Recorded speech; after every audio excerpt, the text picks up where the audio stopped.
¿Cómo están? Muy buenas noches, bienvenidos a Campus GU, el Ministerio de Enseñanza de Gracia Urbana. El día de hoy vamos a hacer una clase acerca de un tema que es muy importante, la verdad. Un tema que a veces ha sido dejado de lado, un tema que de repente todos nosotros muchas veces durante mucho tiempo no hemos tomado en cuenta, pero que realmente es la clave por la cual hay muchas interpretaciones bíblicas, y es el pacto de Dios. Nuestro Dios es un Dios de pactos, es un Dios de promesas. Y no vamos a reflexionar sobre los mil y un temas de los que la Biblia habla al hablar del pacto con Dios, porque digamos que el pacto con Dios no es simplemente una parte de la teología sistemática. El pacto con Dios es la base en lo que se va a asentar nuestra vida, nuestra misma vida, incluso la atmósfera en la que respiramos. Caminamos, nos sentamos, comemos, bebemos, dormimos, trabajamos, somos jóvenes y nos vamos haciendo viejos, en una actitud de compromiso para con Dios como creyentes. O sea, vivimos, morimos para la gloria de Dios. Pero toda esta actitud está reglamentada y sancionada por nuestro Dios. La Biblia habla de este pacto, desde el libro de Génesis hasta el libro de Apocalipsis.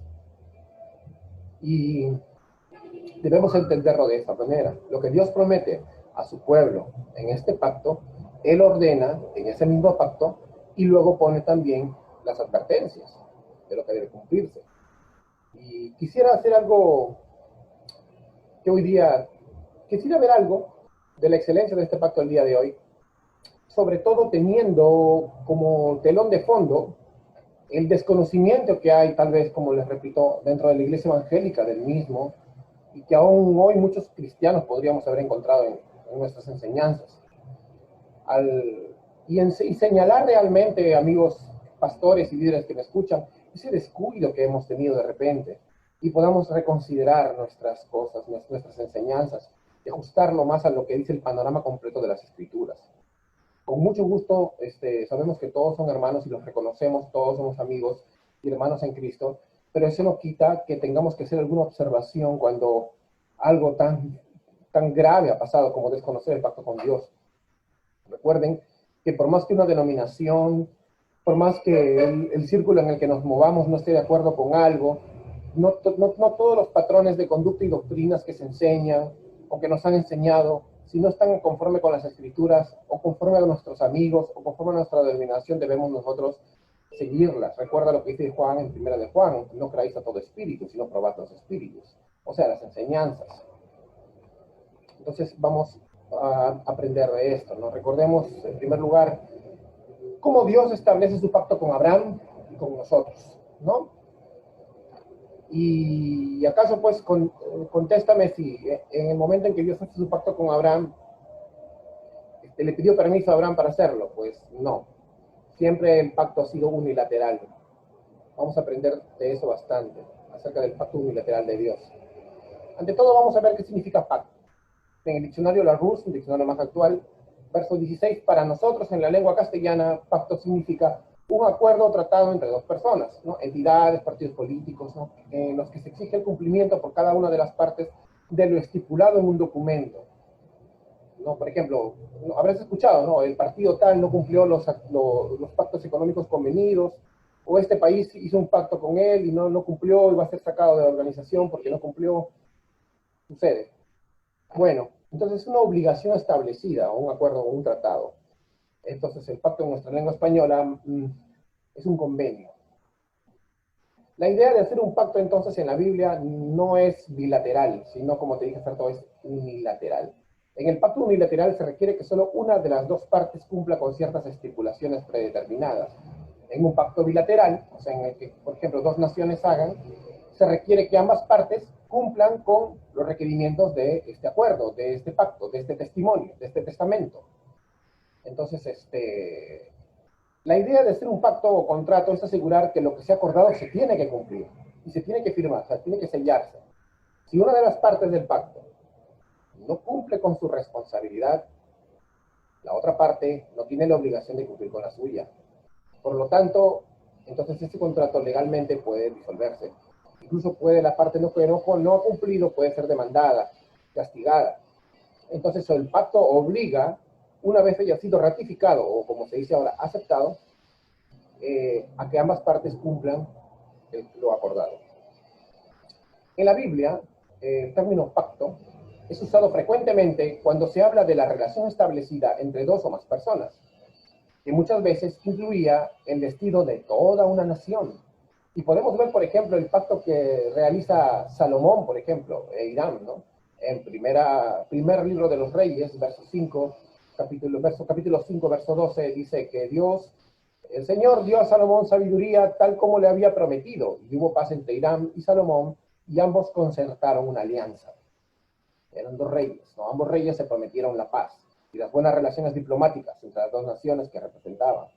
En estos pactos entre personas, ambos representantes tenían los mismos derechos, también los mismos deberes, y podría decirse que ambos tenían las mismas oportunidades de cumplir, o no, lo que estaba firmado en este documento. Sin embargo, en los pactos bíblicos, o sea, los pactos en los que Dios hace con el hombre, que nos ocupan en este momento, difieren un tanto en su definición de este tipo de pactos, que hemos hablado de, por ejemplo, el de Hiram con Salomón. Y a continuación vamos a ver que los pactos de Dios están envueltos en una atmósfera muy diferente. Por lo tanto, requieren de otro tipo de observación. Vamos a ver lo que dice primero Luis Berkhoff en su libro Teología Sistemática, un libro de teología sistemática muy recomendado. Y vamos a ver qué es lo que dice el teólogo Berkhoff. Dedica todo un capítulo a esto. Vamos a ver. Acá está. Dice, en las escrituras, la palabra hebrea para pacto siempre es berit, una palabra de dudosa derivación.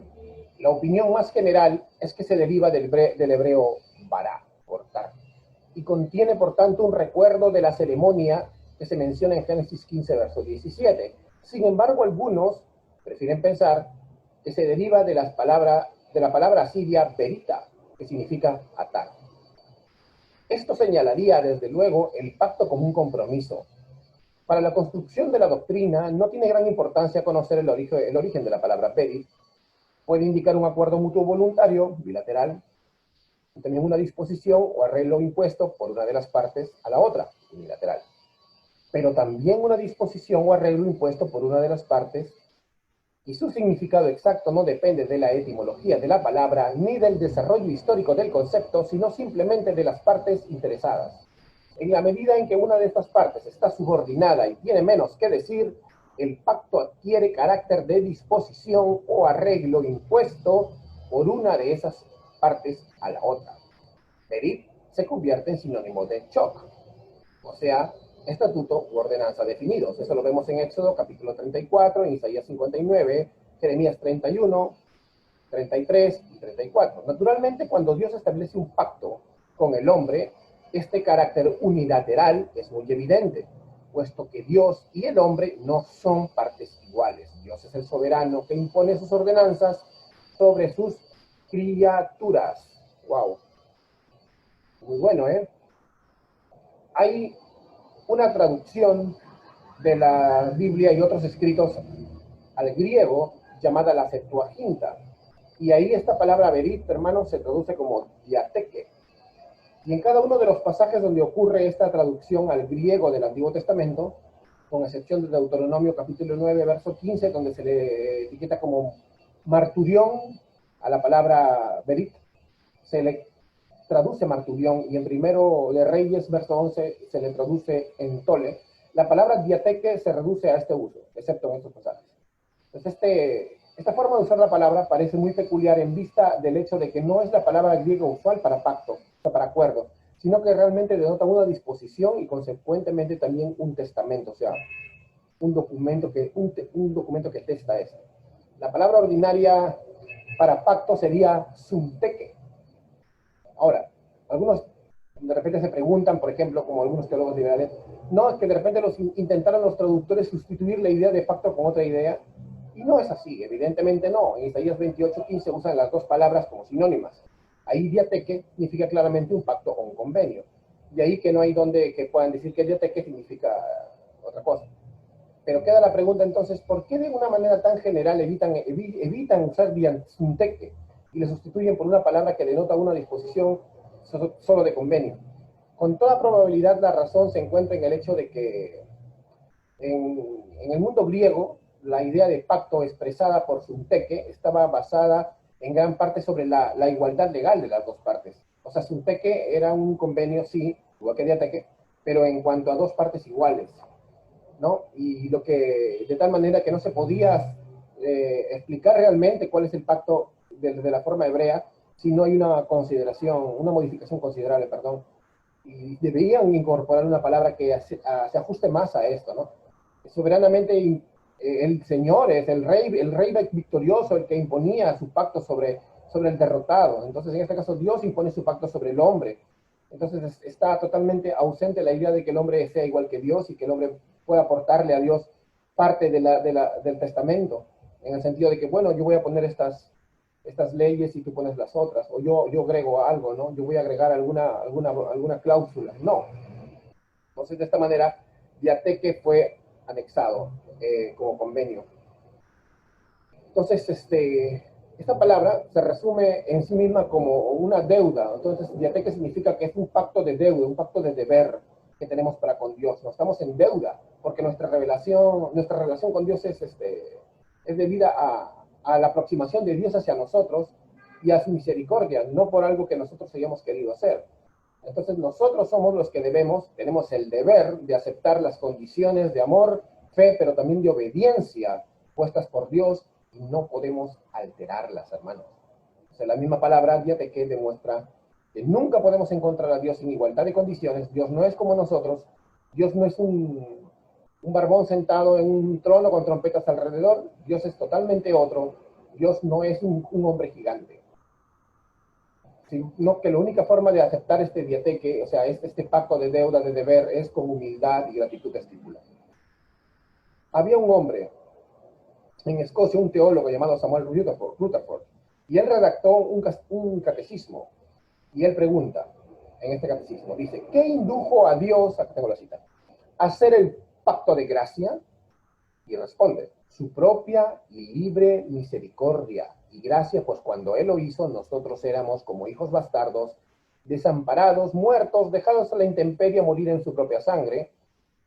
Eso era de hecho lo que sucedía con los niños no deseados en los tiempos de Rutherford. Y nuestro Señor se nos acercó e hizo un pacto con nosotros. Entonces, dice Rutherford, la palabra diateque contiene la inevitable verdad de que todo es de Dios. Wow, cierto, ¿no? Entonces, la realización de un berit, de un pacto, es consumado a través de un proceso muy respetable y solemne donde se ratificaba. Peculiarmente, esta transacción se centra en la realización de un juramento claro con sus consecuencias y sus sanciones, ¿no? En Deuteronomio 28, no sé si habrás visto, bendiciones de la obediencia, maldiciones de la desobediencia, o sea, consecuencias de desobedecer y de no cumplir e incluso romper adrede este pacto con Dios. Entonces, visto de esta manera, vamos a ver la estructura de los pactos bíblicos. Bueno, para nosotros, ¿no? Que somos personas del siglo XXI, metidos en un mundo del internet digital, es muy difícil entender de forma rápida muchos temas y situaciones descritos en la Biblia. La distancia muchas veces entre el lector y las palabras bíblicas cuenta con miles de años. Y esa es una de las razones por la que a veces nos cuesta un poco de esfuerzo adicional, comprender cómo Dios lleva a cabo sus pactos, ¿no? Porque tú lo ves con los lentes del siglo XXI. Gente que no tiene el Espíritu Santo o que no ha estudiado la Biblia en su contexto, tal vez puedas sacarlo y decir, ¿qué pasa? ¿Por qué es así? Se enojan, ¿no? Dios no puede hacer esto. ¿Por qué? Porque creen que están en el siglo XXI. Durante el siglo XX se hicieron descubrimientos arqueológicos y que han contribuido mucho en mejor entendimiento de las escrituras, ¿no? Uno de ellos fue, por ejemplo, un grupo de manuscritos que contienen los llamados tratados imperiales de vasallaje, o también los pactos de suresanía. ¿Y qué es esto, dirás? Bueno, estos documentos son tratados antiguos de las naciones de ese tiempo, tanto de Europa como del Oriente Medio, donde un gran rey o un emperador, por ejemplo, derrotaba a otro rey, pero antes de aniquilarlo todo, le decía, hagamos un trato, ¿no?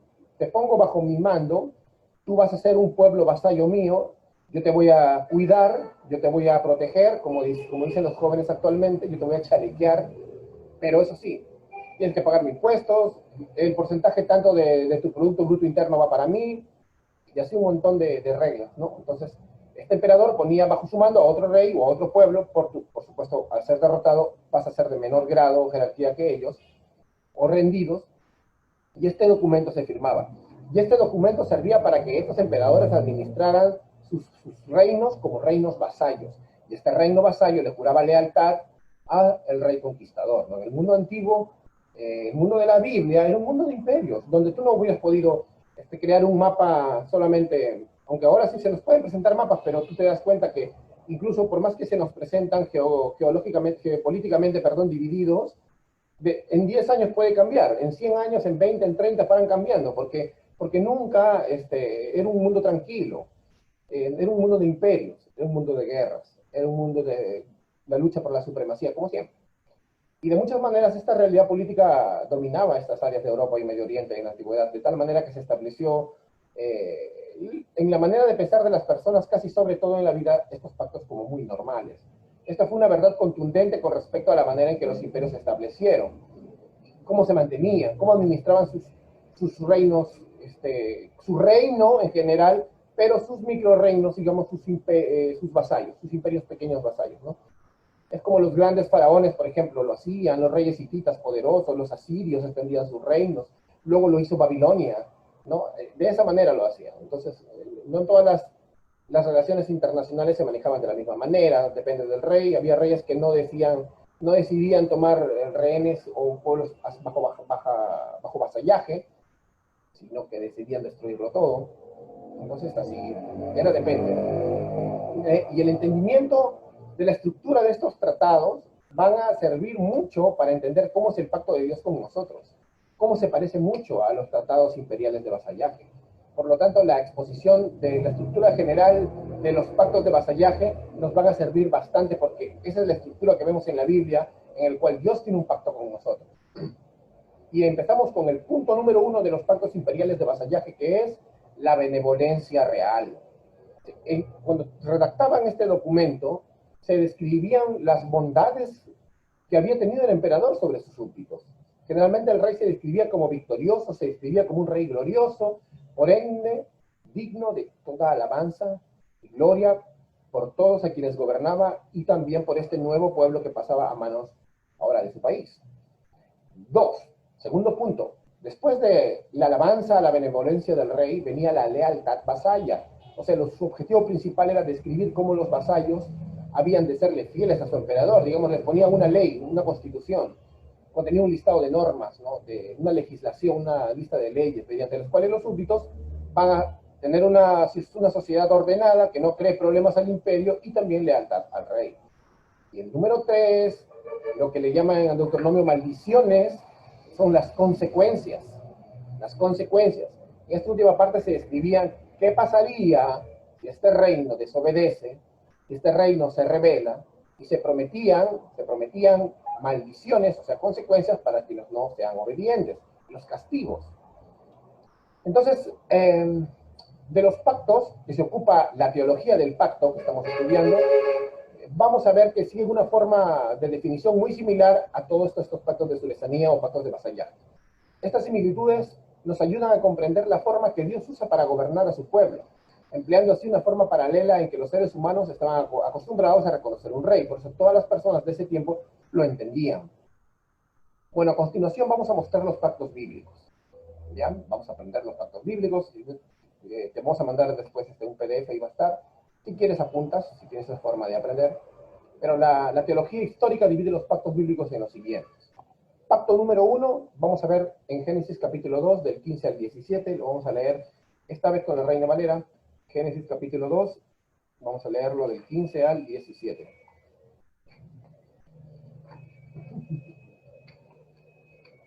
Y dice así: y pondré enemistad entre ti y la mujer, y entre tu simiente y la simiente suya. Esta te herirá en la cabeza, y tú le herirás en el calcañar. A la mujer le dijo: multiplicaré en gran manera los dolores de tus preñeces. Con dolor darás a luz los hijos, y tu deseo será para con tu marido, y él se enseñoreará de ti.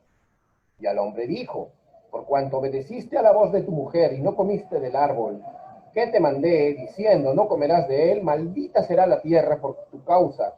con dolor comerás de ella todos los días de tu vida. Adán había roto el pacto que tenía con Dios. Esto se llama el pacto con Adán en el huerto del Edén. Adán rompió el pacto con Dios y todo cayó, la humanidad cae con él, la creación cae con él, ya que vamos a llamarle a partir de ahora a Adán la cabeza federal. ¿Amén? La cabeza federal. Es como una pirámide, el que está arriba es Adán y todos caemos en él. Toda su prole y toda la humanidad. Él era el virrey, y él era el rey de ese pueblo. Él tenía la corona dada por el mismo Dios, pero lamentablemente lo traicionó, ya ha caído totalmente del Edén. Luego vamos al segundo pacto, el pacto con Noé. En Génesis capítulo 9, versos del 12 al 16. Vamos a la misma Biblia ahí, capítulo 9, versos del 12 al 16. Mira lo que les dice. Hasta. Y dijo Dios: esta es la señal del pacto que yo establezco entre mí y vosotros, y todo ser viviente que está con vosotros por siglos perpetuos. Mi arco he puesto en las nubes, el cual será por señal del pacto entre mí y la tierra. Interesante. Y sucederá que cuando haga venir nubes sobre la tierra, se dejará ver entonces mi arco en las nubes, y me acordaré del pacto mío que hay entre mí y vosotros, todo ser viviente de toda carne, y no habrá más diluvio de aguas para destruir toda carne. Estará el arco en las nubes, y lo veré, y me acordaré del pacto perpetuo entre Dios y todo ser viviente de toda carne que hay sobre la tierra. Dijo pues Dios a Noé: esta es la señal del pacto que he establecido entre mí y toda la carne que está sobre la tierra. Otra vez, esta es una señal con Noé, que es la nueva cabeza de la humanidad tras la destrucción de la tierra y de todos los impíos.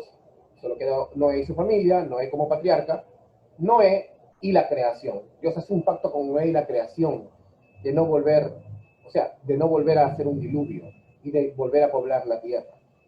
Vamos ahora a Génesis capítulo 17, el pacto con Abraham. Vamos a Génesis capítulo 17. Dice, vamos a leerlo.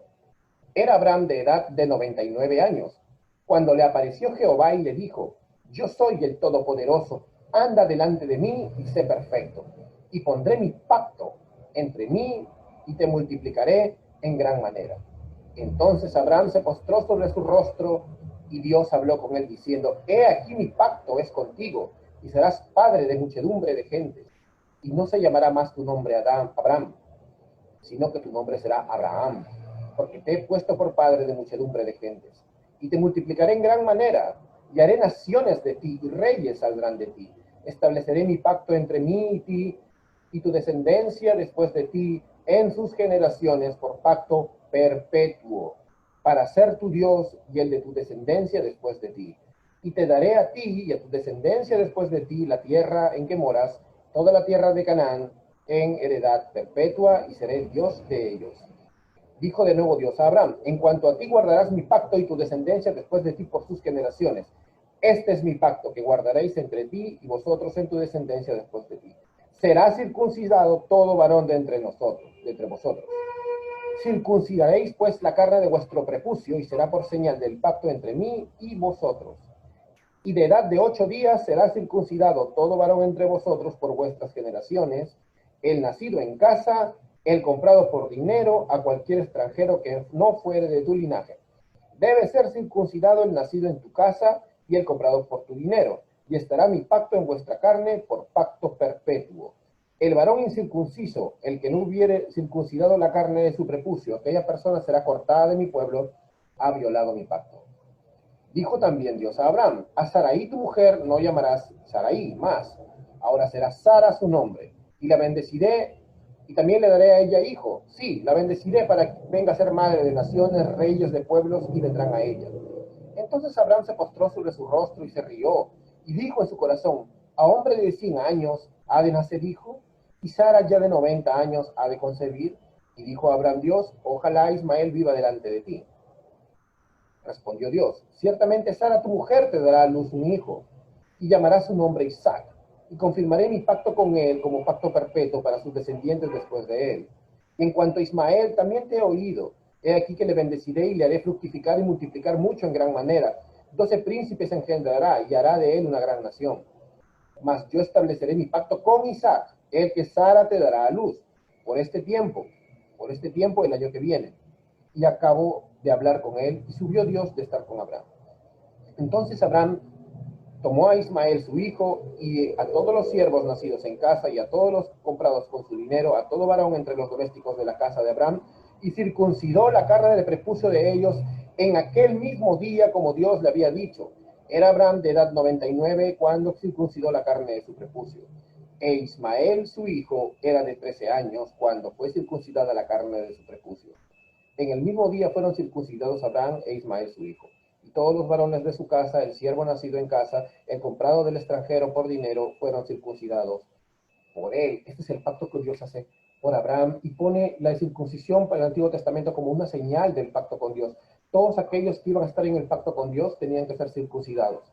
No necesariamente vas a decir ahora, todos eran salvos por circuncisión. No, no necesariamente eran salvos. Todos los que estén dentro del pacto con Dios eran circuncidados. Así como en el Nuevo Testamento todos nos bautizamos, pero Dios en el día final sabrá quién era trigo y cizaña. Tú no puedes decir a una persona que no has nacido de nuevo, sí, a menos que esa misma persona se aleje de la fe y demuestre con sus obras. Pero todos los hermanos somos la iglesia, ¿cómo se llama? La iglesia visible, la iglesia tal como la vemos nosotros. Nosotros no podemos quitar a nadie del pacto con Dios. Todos estamos en pacto con Dios. Pero el Señor sabe y puede ver la iglesia invisible, es decir, la iglesia tal como la ve Dios. Él sí sabe quiénes están en su pacto, realmente de un corazón circuncidado, no solamente bautizados. Amén. Más o menos porque algunos yo sé que tienen estas preguntas, porque yo también las tenía. Sigamos con los pactos. El pacto sinaítico, es el pacto que hace Dios con el pueblo de Israel en el monte Sinaí, ¿no? Con Israel y su descendencia. Vamos a Éxodo capítulo 34, verso 28.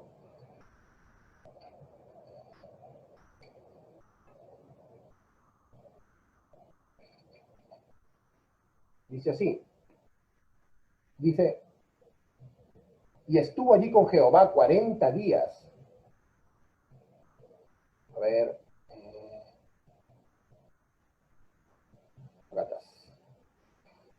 y estuvo allí con Jehová 40 días y 40 noches. No comió pan ni bebió agua, y escribió en las tablas las palabras del pacto, los 10 mandamientos, el pacto sinaítico, los 10 mandamientos.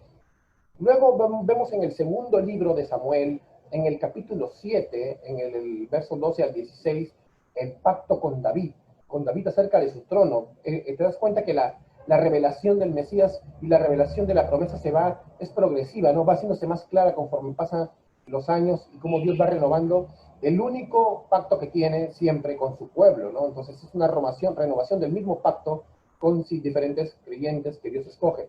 Segundo libro de Samuel, capítulo 7, en el verso 16. Vamos a leerlo. A ver. Dice así, le dice a David, y será afirmada tu casa y tu reino para siempre delante de tu rostro, y tu trono será eternamente estable. Amén. Este es el pacto que hace con David. Estaba hablando del futuro Mesías, que por la eternidad sería el rey, ya que David y todos los reyes, en sus errores, o sea, la corona en realidad es solamente un tipo de lo que había de venir, un tipo del verdadero rey. Amén. Entonces vemos luego el nuevo pacto, que no es otro pacto, sino que es, digamos, la consumación del pacto. Jeremías capítulo 31. Vamos a Jeremías capítulo 31. Es el nuevo pacto, que es la consumación del pacto de Dios. Que se le llama nuevo pacto porque aquí es el pacto con los escogidos de Israel y con los gentiles, un solo pueblo que va a amar a Dios. Vamos a leerlo.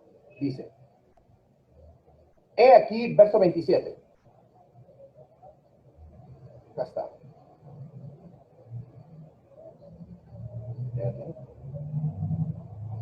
Ya, acá está. Dice, en aquel tiempo, dice Jehová, Jeremías capítulo 31, acá está, verso 33, dice, pero este es el pacto que haré con la casa de Israel después de aquellos días, dice Jehová, daré mi ley en su mente y escribiré en su corazón. Y yo seré a ellos por Dios, y ellos me serán por pueblo. Y no enseñará más ninguno a su prójimo, ni ninguno a su hermano, diciendo, conoce a Jehová, porque todos me conocerán, desde el más pequeño de ellos hasta el más grande, dice Jehová, porque perdonaré la maldad de ellos, y no me acordaré más de su pecado. Amén. Amén, hermanos. Este es el nuevo pacto. Entonces analicemos la estructura de estos pactos sobre la base de lo que hemos visto antes, ¿no? Acabamos de ver 6 pactos, 6 renovaciones del pacto con Dios. En el contexto de los tratados de vasallaje. Por ejemplo, vamos a ver el pacto con Moisés en Éxodo, ¿no? En Éxodo capítulo 19 dice, en verso 4, dice, vosotros mismos visteis lo que hice a los egipcios y cómo os levanté sobre alas de águila y os he traído a mí. Ahora pues, si de veras escucháis mi voz y guardáis mi pacto, entonces vosotros seréis objeto de mi predilección entre todos los pueblos, porque mía es toda la tierra. Y vosotros me seréis un reino de sacerdotes y una nación santa. Estas son palabras que hablarás a los hijos de Israel. Éxodo capítulo 19, versos del 4 al 6. Vamos a ver el primer punto. ¿Se acuerdan cuál era? Era benevolencia real, ¿no? Bueno, benevolencia real dice, vosotros mismos visteis lo que hice a los egipcios y cómo os levanté como águilas, dice, y os he traído a mí. El versículo 4 les muestra a los israelitas la gloriosa salvación de Dios. Cómo Dios los sacó de la tierra de Egipto, de la esclavitud, haciendo grandes maravillas y mostrando su poder, como lo hacían los emperadores a sus súbditos. Dios les recuerda que Él ha sido misericordioso y lleno de gracia, incluso que los ha librado de un gran mal. Luego vemos lo que sigue, dice, ahora pues, si de veras escucháis mi voz y guardáis mi pacto, dice, ¿no? Si de veras, ¿no? En la primera parte del versículo 5, que entonces como que Dios les exige lealtad a su pueblo, ¿no? O sea, ¿realmente están atentos a esto? ¿Realmente me reconocen como su rey y su emperador? Dios exige lealtad a su pueblo. Y la fidelidad en guardar el pacto, que a continuación va a inaugurar. Luego seguimos en el verso 5, dice, entonces vosotros seréis objeto de mi predilección, le dice, entre todos los pueblos, porque mía es toda la tierra, les dice. Y vosotros seréis un reino de sacerdotes y una nación santa, que luego el apóstol Pedro repetiría en el Nuevo Testamento. Bueno, entonces, punto número 3, las consecuencias, van aquí las consecuencias. Tal como hacían los emperadores del Medio Oriente, como les dije, Dios les dijo que si eran fieles en guardar el pacto, entonces los bendeciría al punto de ser predilección.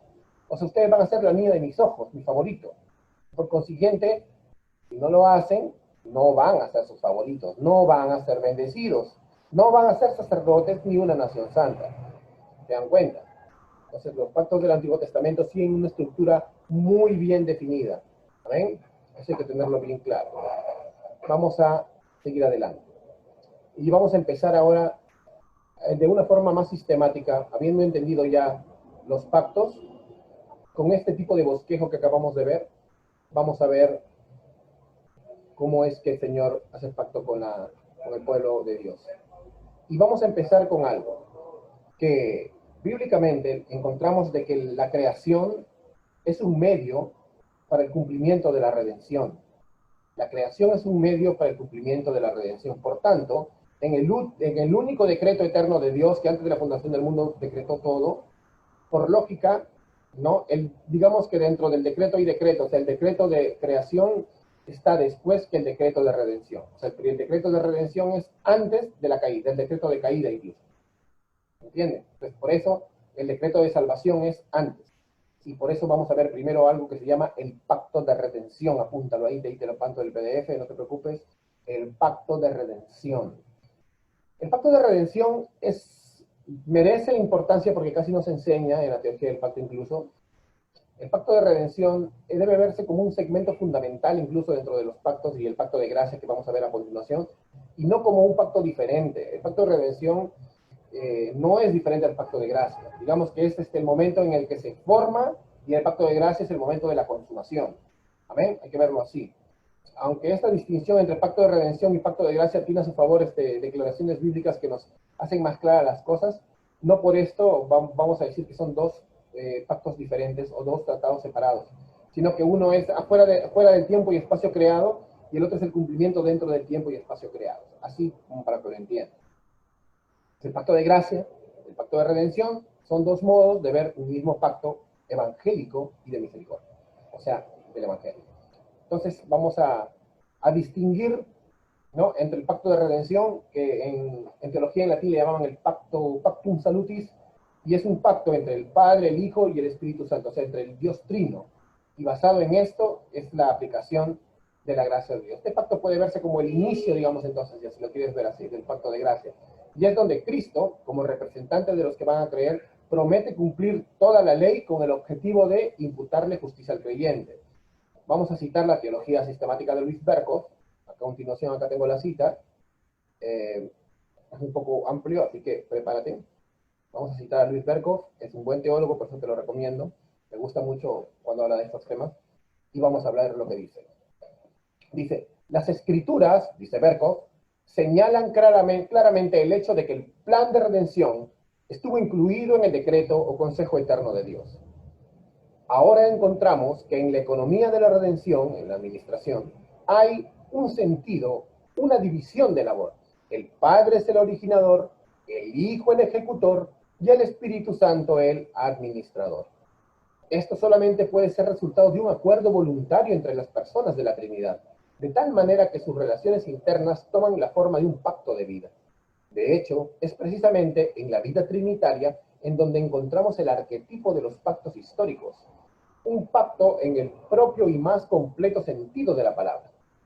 En todas las partes se encuentran sobre un pie igualdad y un verdadero pacto. Hay pasajes en la Escritura que no solamente señalan el hecho de que el plan de Dios para salvación de los pecadores fue eterno. Por ejemplo, Efesios capítulo 1, verso 4, capítulo 3, del 9 al 11, sino que también indican que era de naturaleza de un pacto. Cristo habla de promesas hechas a él antes de su venida, y repetidamente se refiere a una comisión que el Padre le había encargado, o que él había recibido del Padre, en Juan capítulo 5, verso 30, en el capítulo 6 del mismo Evangelio según San Juan, versos 38 y 40, en el mismo Evangelio, capítulo 17, versos del 4 al 12, y en el libro de los Romanos, capítulo 5, del 12 al 21, la carta a los Corintios, primera carta a los Corintios, capítulo 15, verso 22. Se considera a Cristo claramente como la cabeza representativa, es decir, la cabeza de un pacto. Punto 3. Sigue la cita de Berkhof. Hay dos pasajes del Antiguo Testamento que se relaciona la idea del pacto inmediatamente con el Mesías, es decir, el Salmo 89, verso 3, el cual se basa en el libro de Segundo de Samuel, capítulo 7, versos 12 al 14, y se prueba que es pasaje mesiánico porque es citado en Hebreos, capítulo 1, verso 5, y en el Antiguo Testamento en Isaías, capítulo 42, verso 6, en donde la persona de quien se habla se llama el siervo del Señor. Esta relación demuestra con claridad que este siervo no es meramente Israel como nación.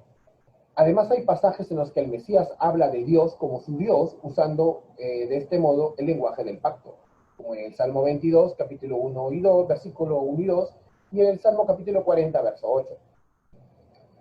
Última cita de Berkhof, dice, aunque en el pacto de redención es la base eterna del pacto de gracia, y hasta donde les concierne a los pecadores, es también aquel eterno propósito de este para Cristo, fue un pacto de obras más bien que un pacto de gracia. Recuerda, para Cristo, no para ti, para Cristo, la ley del pacto original se entendía así, que la vida eterna únicamente podría obtenerse cumpliendo las demandas de la ley. En su carácter de postrer Adán, ¿recuerdas la cabeza? Ahora, la cabeza federal nueva, recuerda, la cabeza federal vieja es Adán, la cabeza federal nueva es Cristo. El postre de Adán, Cristo, obtuvo la vida eterna para los pecadores como recompensa por su fiel obediencia, de ninguna manera como un inmerecido regalo de gracia. Y lo que él hizo como representante y fiador de todo su pueblo, de todos los que creerían. Ellos ya no están obligados a hacerlo. La obra está hecha, la recompensa está ganada, y los creyentes, mediante la gracia, son hechos partícipes de los frutos de la obra completa en Cristo. Podemos afirmar entonces, y sin temor a equivocarnos, entonces que el pacto de redención, hermanos, fin de la cita de Berkhof, bueno, que el pacto de redención es la porción del pacto de gracia que hace posible el resto de esto. Es el comienzo del pacto de gracia, ¿te das cuenta? Es la antesala ya, digamos, la antesala divina del pacto de gracia, sin el cual el segundo no tendría sentido. Es la garantía, es el sello, eso nos asegura que los hombres se salvarán por la fe en un Mesías prometido en el Antiguo Testamento, que nació por ti, que vivió por ti cumpliendo la ley como un postre de Adán, cumpliendo la ley que Adán, tú y yo no pudimos cumplir, que fue a la cruz cargando los pecados que no eran suyos, voluntariamente, y recibió la ira de Dios, pagando y absorbiendo esa ira, siendo nuestro cordero propiciatorio y dejando la puerta abierta, de modo que si tú te arrepientes y crees en el Evangelio, tomas esa justicia, porque Dios te imputa, te declara a tu cuenta esta justicia, no por tus méritos, ¿ves? Sino por los méritos de aquel que murió por ti. Amén, ese es el Evangelio, hermano. Ese es el Evangelio. Entonces, entramos al tiempo y el espacio creados. El pacto de redención es el acuerdo entre el Padre escoge un pueblo, el Hijo viene a morir por ese pueblo, y el Espíritu Santo, en su tiempo y espacio creados, les va a hacer nacer de nuevo. Es un pacto de la Trinidad para salvarte con amor sin condiciones. Entonces vamos ahora a entender qué pasó, cómo es que tienen que venir a salvarnos, porque luego de que Dios sabe que los hombres son malos por naturaleza, Él quiere salvarnos, y el primer pacto que vamos a ver se llama el pacto de obras. Este es un pacto diferente. Ya estamos dentro del tiempo y el espacio creados ya. Ya hablamos a qué pasó antes de la creación del mundo. Ahora, dentro del tiempo y el pacto creados, ¿qué pasó? El primer pacto considerado entonces es este, ¿no? El pacto de obras. Voy a citar una confesión de fe antigua que se llama la Confesión de Fe Westminster, en el capítulo 7, en su capítulo que dice Pacto de Dios con el hombre. En el punto 1 dice: la distancia entre Dios y la criatura es tan grande que aunque las criaturas racionales deban obedecer a Él como su creador, nunca podrían tener disfrute alguno de Él como bienaventuranza y recompensa, sino por una condescendencia voluntaria de Dios al cual le ha placido expresar por medio del pacto. Punto 2, el primer pacto hecho con el hombre fue un pacto de obras, en el cual la vida fue prometida a Adán y en él a su posteridad, o sea, a su descendencia, bajo la condición de una obediencia personal. El cristianismo siempre ha afirmado desde el inicio de la definición de los pactos de Dios con el hombre que este último no merece nada, o sea, el ser humano no merece nada de parte de Dios. La distancia entre Dios y los hombres es incomprensible. Nada de nada nos puede salvar. El hombre no solamente no puede, sino que no quiere. Puedes leer Romanos capítulo 1 del 18 al 32, Efesios 2 del 1 al 3 y enterarte cómo es que eras tú antes de ser creyente. Si es que no te has enterado, si es que no lo recuerdas. Entonces esta confesión introduce el pacto de obras como una cuestión de la gracia de Dios, porque aunque Adán y Eva tenían toda la capacidad de obedecerle, porque ellos digamos que eran los únicos que tenían un libre albedrío puro, no como tú que tienes libertad de acción, pero tú, hasta incluso siendo creyentes, tenemos una tendencia hacia el mal, no tienes un libre albedrío para salvarte, no te serviría. Bueno, Adán y Eva tenían la capacidad de obedecerle, pero la creación del universo, hasta todo, pero ellos no pudieron obedecerle. Su neutralidad no les sirvió. Entonces, ese es algo que hicieron ellos, que es romper el pacto de obras. Ellos no tenían más que solo una ley. El Señor les dijo simplemente: de este árbol no comieres. Si de este árbol comieres, ciertamente morirás. Era la única ley que tenían. Y sin embargo, ellos no pudieron cumplirla, ¿no? Ellos no pudieron cumplirla.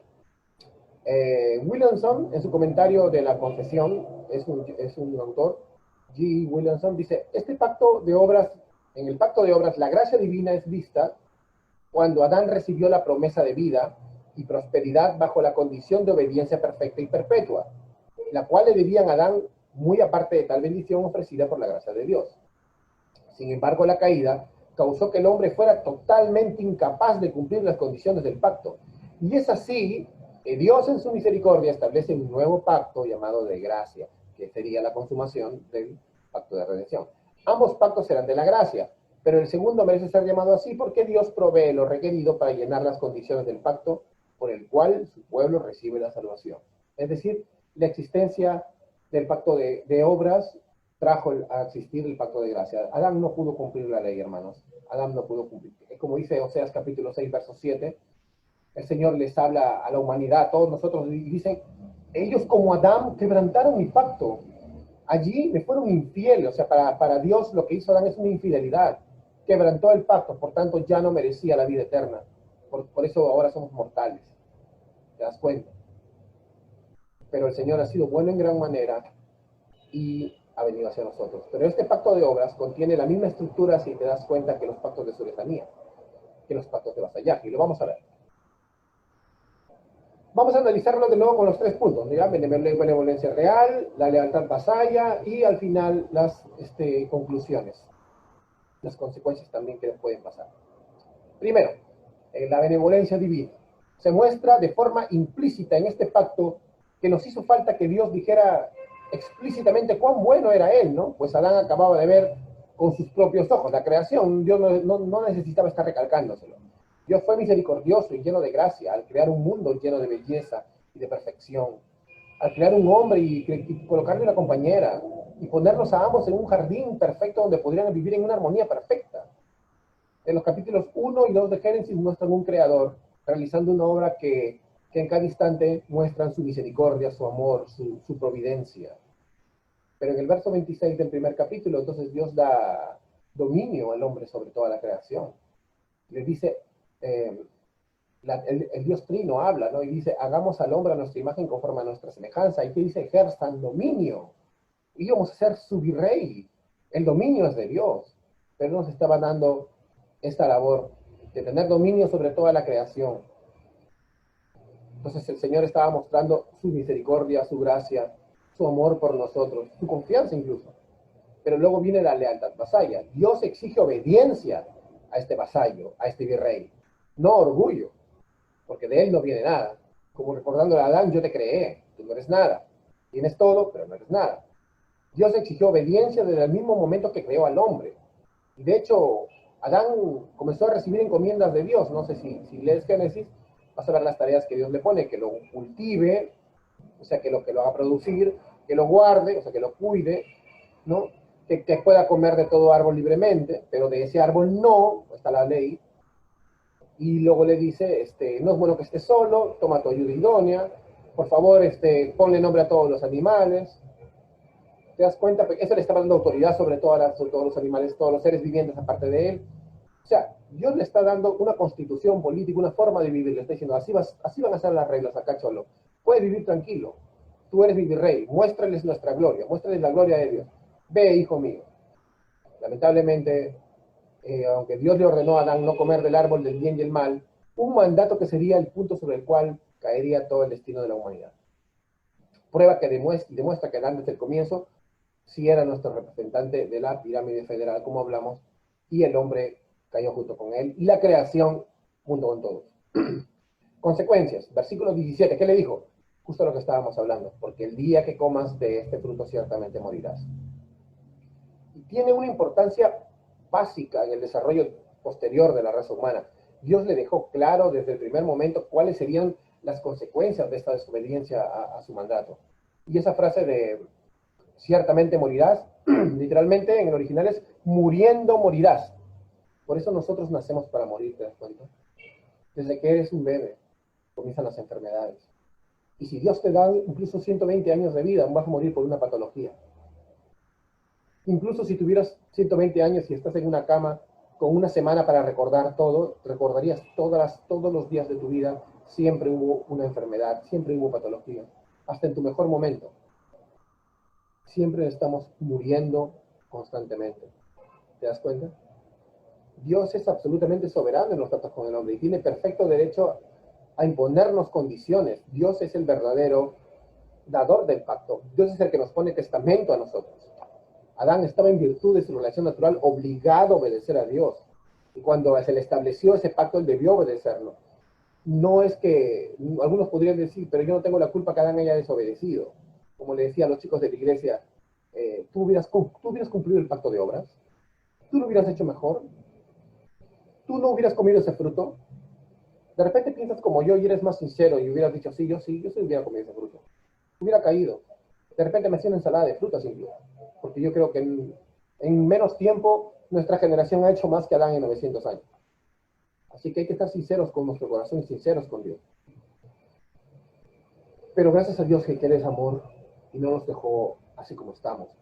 Y ahora viene el pacto de gracia. El pacto de gracia.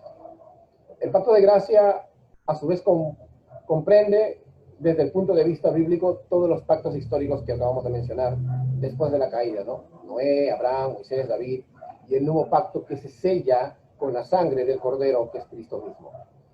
Amén. Del cual, digamos que los pactos anteriores solo son tipos. Todos los pactos anteriores que hemos leído son parte de un solo pacto, pero son un tipo de la consumación. Comprendido así, un solo pacto con tipos de la consumación, comprendido así, la Biblia completa entonces nos muestra la historia diversa en contenido del único pacto con Dios. Los libros de la ley muestran lo que Dios espera de su pueblo, ¿no?